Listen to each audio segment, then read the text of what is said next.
So this is what the Crock-Pot turkey turned out to look like.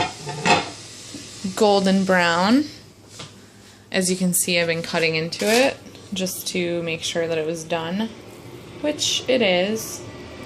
So it's looking awesome. Skin's nice and crisp.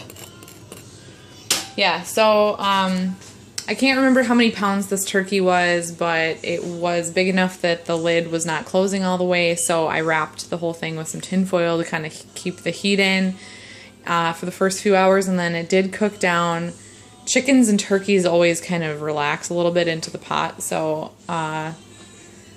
just, you know, if that ever happens to you, if you get a bird that's a little too big. I don't know how many quarts this crock pot is. I'm going to guess like 7 quarts, and this is one of the smallest turkeys I could find, so it's definitely a young turkey.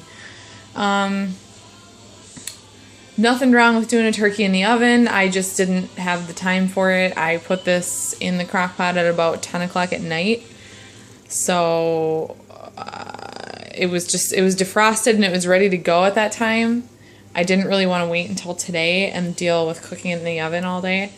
You know, basting it with its own juices every 45 minutes or whatever it is. I don't know. Just seemed like a little bit tedious and time consuming. I got other things to do. So anyway, I'm going to spend the next little bit here letting this cool, and then when it's probably not going to be completely cool, but I'll start ripping the meat off the bones, and then I'll put the bones back in the pot.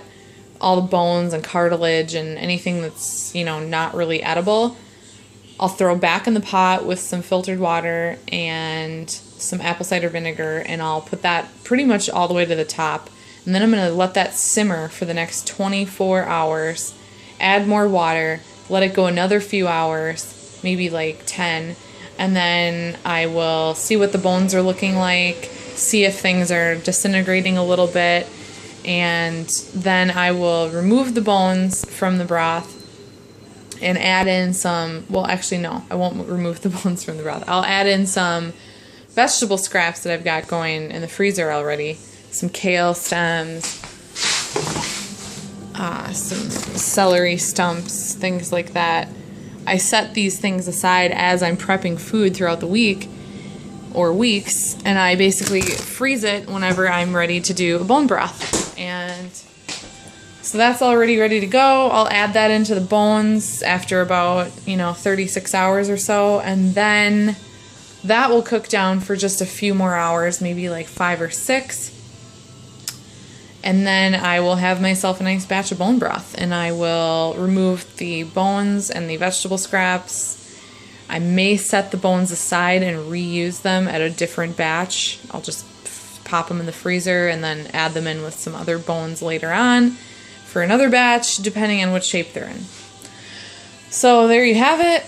Tons of turkey meat for myself. I'm going to set some of this aside in containers, stick it in the freezer. Some of it I'm going to eat fresh over the next couple days, and then a little bit of it I'm going to bring over to a friend who is going through some elimination diet choices herself. So I think that she would appreciate this.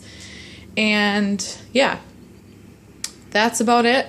There you have the turkey crock-pot / bone broth process that's going to take place over the next couple days. And like and comment the video. Let me know if you have any questions, and I'm going to get to it. Thanks for watching.